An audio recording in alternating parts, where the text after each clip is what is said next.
Apa sebuah metode itu penting, tapi jauh lebih penting adalah man behind the method, barangkali orang di balik metode yang disampaikan. Dan bahkan saya pernah baca satu referensi bahwa orang di balik metode pun tidak akan ada nilainya jika tidak ada ruh yang betul-betul menjadi dasar dari orang yang ada di balik metode ini. Barangkali niat besar kita ingin bahwa metode ini bisa sampai, dan kita namai Terpadu pun adalah kita terinspirasi dari Ustadz yang dulu menyampaikan bahwa Terpadu adalah ilman waruhan, ilmu dan ruhnya. Maka dalam kesempatan yang berbahagia ini kita akan mendapatkan tausiah tentang hal itu, dan jauh lebih luas barangkali untuk kami di tim metode pembelajaran Al-Quran Terpadu, umumnya buat kita semuanya. Dan tidak berpanjang kalam, untuk memandu tausiah ini kami akan dipandu oleh Ketua Departemen BPI, Ustadz Furqan. Kepada Ustadz Furqan kami persilakan. Assalamualaikum warahmatullahi wabarakatuh. Alhamdulillah, wassalatu wassalamu ala Rasulillah wa ala alihi washabbihi ajmain. Ustaz Abdul Aziz serta semua pengurus yang hadir dan asatidz para guru Quran. Alhamdulillah, kita bersyukur kepada Allah Subhanahu wa taala. Malam ini kita akan mendapatkan pembekalan. Tentu saja ini adalah modal besar buat kita, karena modal yang terbesar adalah ketika kita menikmati berinteraksi dengan Al-Quran, sehingga nilai-nilai yang ingin kita transfer juga bukan cuma sekedar bacaan-bacaan Al-Quran, tapi ruh dari Al-Quran itu sendiri, yang semoga interaksi kita semakin menambah keimanan kita kepada Allah Subhanahu wa taala melalui interaksi kita dengan Al-Quran, sehingga semakin mendekatkan predikat kita menjadi ulaika humul mu'minuna haqqan, ketika tuliyat alaihim ayatuhu zadatuhum imanan. Insyaallah kita akan mendengarkan penjelasan dari beliau. Mohon kita juga lebih konsentrasi, beliau sedang meradang ya, jadi suaranya agak terbatas. Mudah-mudahan nanti ketika sholat isya kita tidak sholat dulu ya. Selesai baru nanti kita sholat berjamaah untuk yang mungkin ya, yang safar udah selesai. Insyaallah itu sebagai pengantar. Nanti banyak hal yang bisa kita konfirmasi, kita tanyakan. Silakan untuk banyak kita bertanya padanya, kita silakan.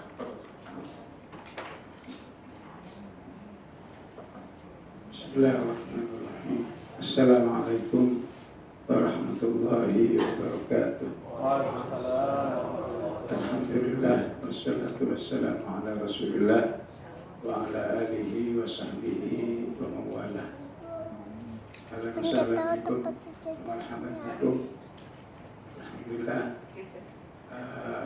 ini untuk kedua kali pertemuan saya dengan para asatidzah sebelum bermarkas, dan sekarang skalanya lebih besar lagi, yang tujuannya tidak ada lain untuk mengantarkan kita menjadi khadimul Quran, menjadi pelayan-pelayan Al-Quran yang tentu memiliki posisi yang sangat mulia dari Allah Subhanahu wa taala. Dari awal yang dikemukakan kepada saya adalah masalah metode. Maka saya katakan tidak ada metode yang membuat saya lebih berghibah atau iri dengan sebuah kenikmatan ketika melihat sebuah metode baca Al-Quran yang tidak dikenal siapa pencetusnya, tidak jelas berapa keuntungan materi yang didapatkan, bahkan nyaris mungkin nggak ada keuntungan materi apapun bagi pencetusnya. Namun metode ini hampir menyebar ke seluruh dunia, tidak terlepas dari khilafah Utsmaniyah yang ada pada zaman dahulu ketika masih berperan di dalam mengayomi umat di atas bumi ini. Metode itu secara bahasa Arab disebut dengan Qaidatun Baghdadiyah. Ya. Kalau yang dulu dari Jawa namanya turutan. Itu berapa juta manusia yang dikenalkan Al-Quran oleh Qaidah Baghdadiyah. Dan setiap kita yang mungkin lahirnya tahun 70-an ke bawah, ya, pasti nggak kenal qiraati, nggak kenal iqra, nggak kenal yang lain-lain, kenalnya Qaidatun Baghdadiyah. Orang Jawa nyebut turutan. Diawali dengan mengenal huruf hijaiyah, kemudian mengenal huruf-huruf yang berfathah, abatasaha, jahakhoda, kemudian mengenal 3 harokat, aiu, babibu, kemudian mengenal tanwin, antikun, badbin, bun, tantin, tun, dan seterusnya. Yang saya tetap yakin bahwa kalau kita sampaikan dengan metode yang lebih hidup pada zaman seperti ini, saya yakin tidak kalah dengan metode apapun atau metode yang sudah diistiharkan oleh para ahlinya pada zaman sekarang ini. Oleh karena itu, saya yakin tidak ada hiruk pikuk di balik Qaidah Baghdadiyah ini, karena memang pencetusnya yang memiliki ruh Al-Quran yang luar biasa. Kita nggak pernah dengar orang ribut-ribut gara-gara Qaidah Baghdadiyah. Yang lain mungkin kita pernah ini nuntut ini, yang ini ribut ini, dan seterusnya. Sehingga saya berpendapat, dan boleh saja kalau tidak diterima pendapat ini, metode apa saja pada akhirnya kembali kepada istimrariyah amal itu sendiri, kontinuitas di dalam belajar Al-Quran. Betapapun kita mendengar ada istilah 48 jam atau mungkin 24 jam langsung mengenal Al-Quran, tapi kalau setelah itu Shadaqallahul Adzim, nggak dibuka-buka lagi Al-Qurannya, tetap aja nggak bakal bisa baca Al-Quran. Nah, pada akhirnya metode apa saja itu hanya pengantar saja, intinya pada istimrariyahnya, kontinuitas manusia itu sendiri di dalam berinteraksi dengan Al-Quran. Alhamdulillah, saya bertemu insya Allah dengan para asatidzah, ustadzat yang sudah memiliki ladang yang luar biasa. Sehingga peluang ini ketika saya didatangi oleh rombongan, di antaranya ada Bu Anis, langsung yang terpikir buat saya, bagaimana ketika para asatidzah dan ustadzat ini tampil di hadapan pelajar, di hadapan santriwan-santriwatinya, maka santriwan-santriwati itu tidak melihat sosok asatidzah ustadzat ini sebagai sosok pakar metode. Tapi yang terasa adalah ini adalah pakar ruhul Quran. Sehingga insya Allah keberadaan kita tidak terkesan sebagai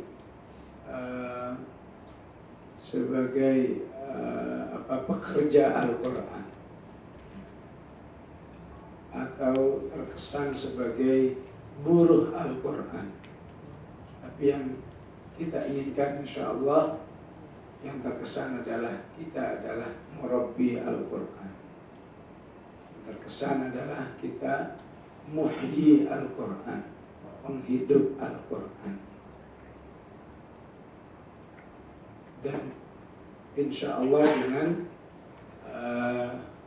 kebersamaan yang sangat besar ini, betapapun pesan-pesan Al-Quran itu mungkin terasa agak berat, mungkin terasa nggak terjangkau, tapi insya Allah dengan kebersamaan ini kita semua insya Allah mampu merintisnya, sehingga kita semua insya Allah seperti yang difirmankan oleh Allah di surat Al-An'am di halaman kedua dari juz ke-8.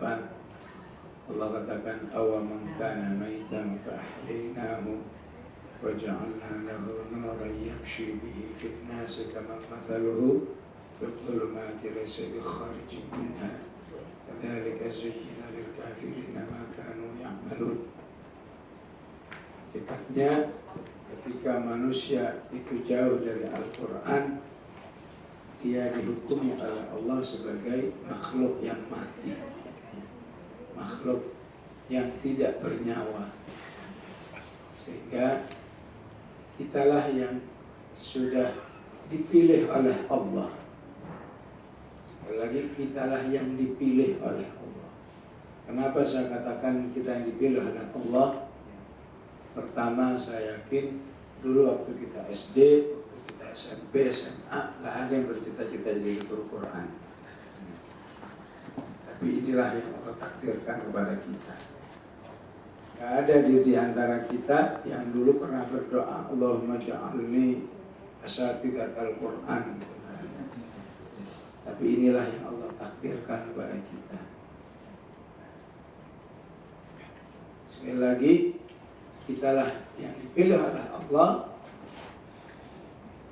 yang kalau kita melihat diri kita, siapa diri kita terhadap Al-Quran ini, kita akan sangat malu kepada umat ini.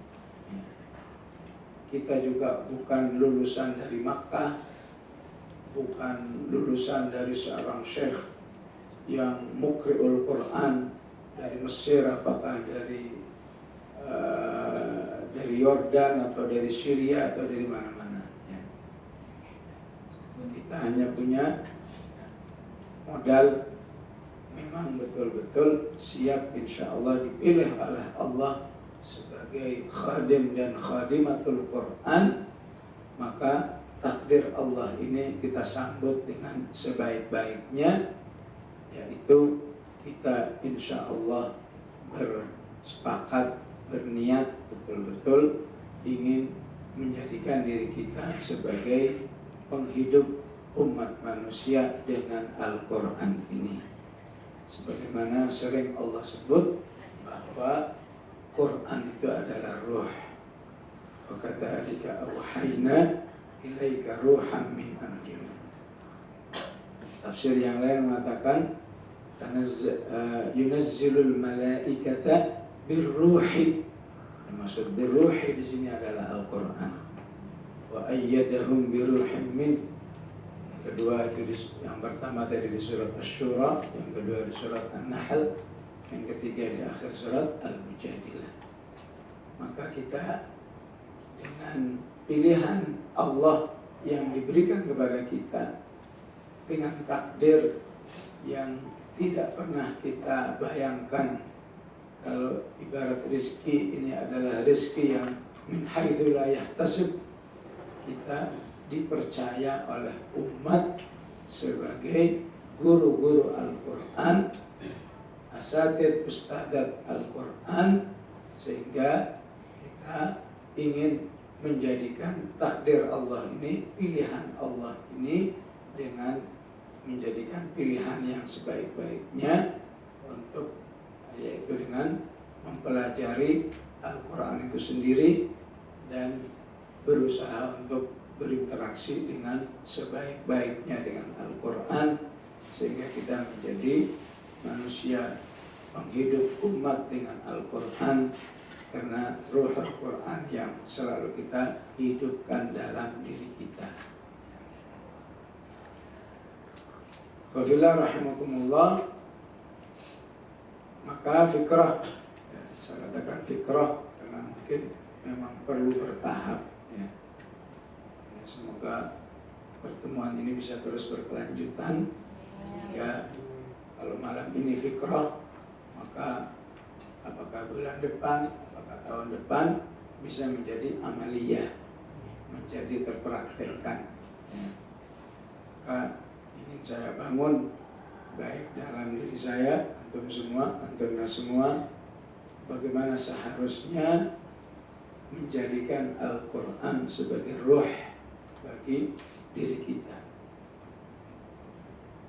Kita ambil dari ayat Abasa wa tawalla an ja'ahul a'ma.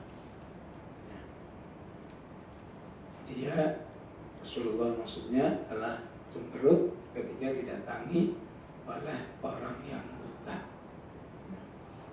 Kan ada namanya manusia ini, kenapa disebutnya buta?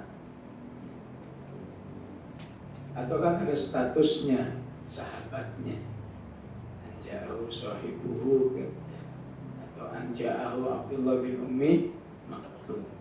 Tapi yang ditonjolkan oleh Allah justru kekurangan fisiknya, anja'ahul a'ma. Ya. Jangan-jangan kalau ada yang tunanetra baru datang kita sambut, selamat datang tunanetra, mungkin perasaannya nggak enak. Justru di ayat ini, di balik kata al-a'ma itu ada satu pesan yang sangat dalam yang harus kita pahami.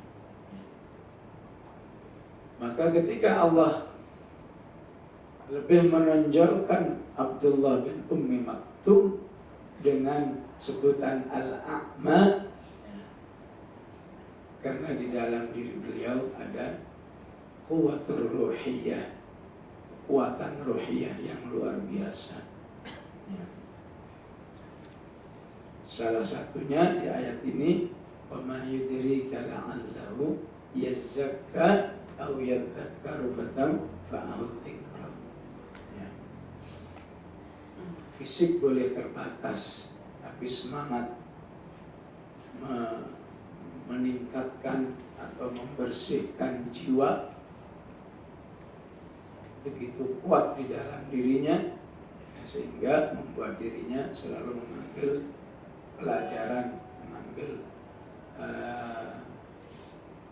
teguran-teguran dari Al-Quran, sehingga dia selalu mendapat manfaat dari Al-Quran.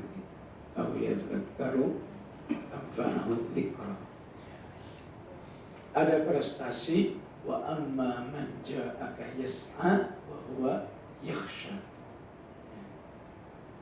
Betapapun kondisi fisik tunanetra tapi punya semangat yang tinggi, kita sebut dengan yas'a.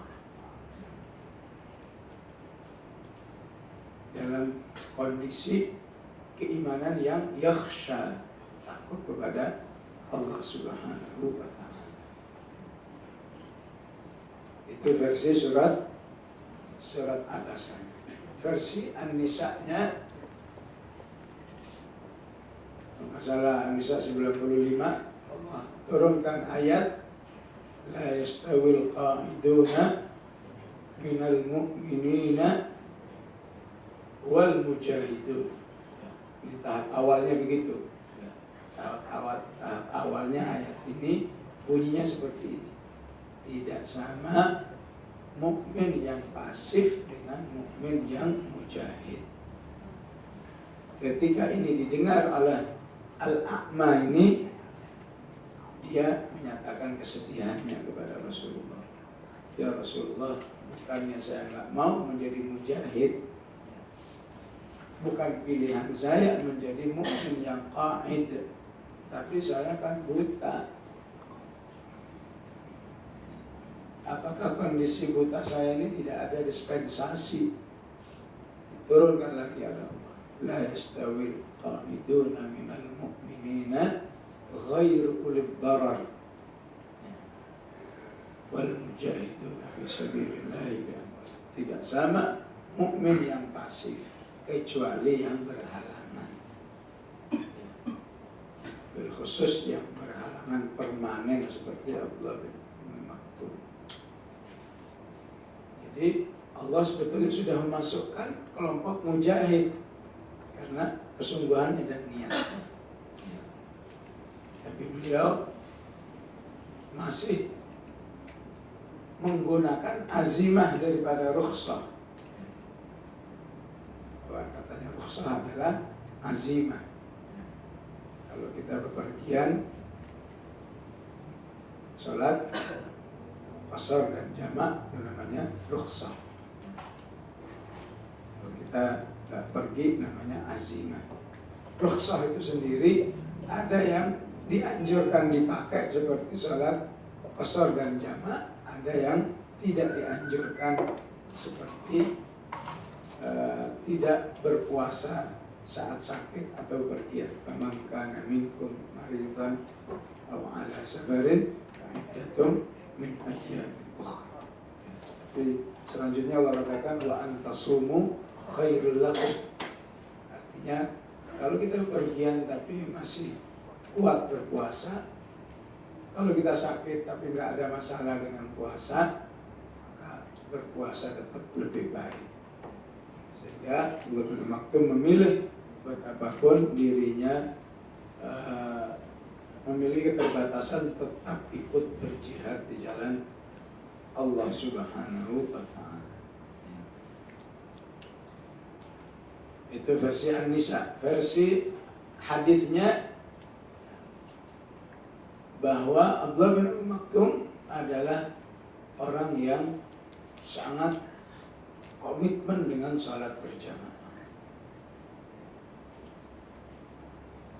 Sebagai manusia sempat berpikir, masa orang seperti saya nggak ada dispensasi? Ya Rasulullah, saya kan buta, rumah saya jauh dari masjid, nggak ada yang menuntun saya, perjalanan sering ada ular, ada kalajengking.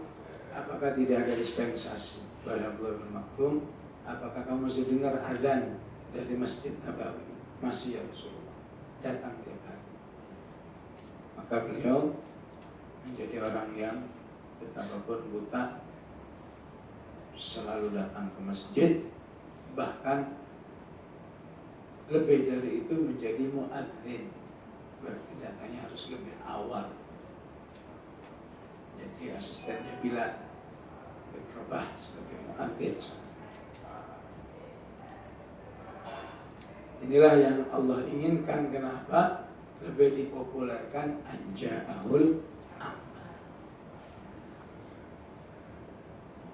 Nah, orang-orang seperti Al-A'ma atau seperti Abdullah bin Maktum seperti ini yang memiliki quwwatur ruh, itu di dalam dirinya sesungguhnya ada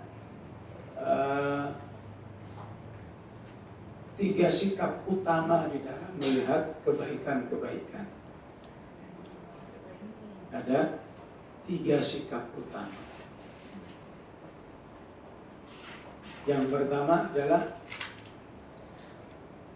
dia dalam keyakinan terhadap amal apa saja, betapapun di akalnya, ya, secara logika, secara realita itu tidak terjangkau.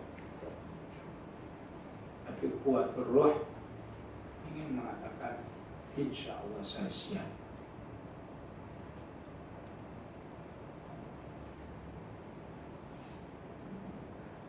Kedua, orang seperti ini memiliki sikap di mana dia sudah selesai dari permasalahan jiwanya. Jiwa itu kan biasanya ada malas, ada futur, ada itu memang itu. Tapi orang-orang seperti Abdul Maktum itu udah selesai. Malas itu tetap ada, tapi hitungannya menjadi mungkin menit atau jam. Futur ada, bosan ada, tapi hidupnya tidak pernah terganjal oleh permasalahan jiwanya. Disinilah mengapa Rasulullah ada doa, Allahumma inni a'udzubika min syarri nafsi. Bahkan doa ini sebelumnya Rasulullah melakukannya dengan sebuah tawassul yang luar biasa. Allahumma fatiras samawati wal ardi alimal ghaibi wasyahadah anta tahkumu bainal ibadi fima hum fihi yakhtalifun. Allahumma inni a'udzubika min syarri nafsi wa syarri syaitan. Betul, memang jiwa ini ada malasnya, ada futurnya, tapi nyaris itu skalanya sangat kecil karena dengan cepat orang-orang seperti ini bisa mengatasi. Yang ketiga, prestasi orang seperti ini tidak menyerah oleh rukhsah-rukhsah yang telah diberikan oleh Allah Subhanahu wa Ta'ala.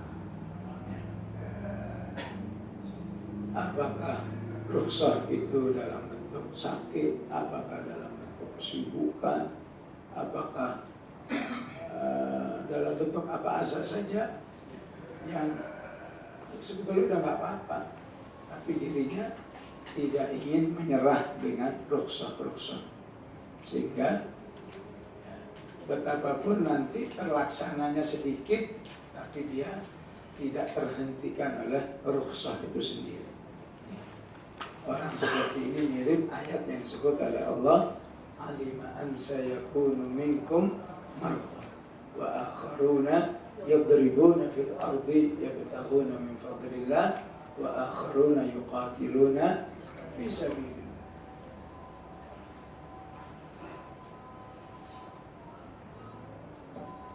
Enggak ada. Oh, ada di sini.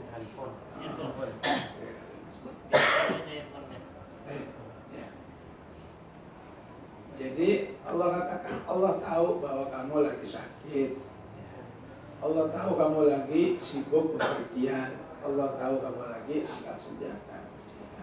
Itu makrudur. Tapi karena kamu ini kelasnya udah bukan kelas orang biasa, maka Allah katakan faqra'u ma tayassara minhu wa aqimus shalah. Laksanakan yang mulai walaupun sebentar aja. Ma tayassara minhu. Sehingga ketika ini menjadi kebiasaan, ya, kebiasaan hari ini sebentar, hari ini latihan sebentarnya 5 menit, besok 5 menit, bisa 5 menit, lama-lama menguat dirinya, sebentarnya 10 menit, lama-lama menguat, sebentarnya sejam. Bisa seperti itu manusia, padahal dia sudah dimaklumi oleh Allah. Dalam hadis yang lain Rasulullah mengatakan, idza maridal abdu aw safara kutiba lahu minal ajri maka muqiman sahiha. Riwayat Bukhari. Apabila seorang itu sakit atau bepergian, tapi sebelumnya dia terbiasa beramal soleh, maka halangan sakit dan bepergian itu tetap menghasilkan pahala. Tapi masalahnya orang seperti Al-A'ma ini, dia mentalnya bukan lagi pada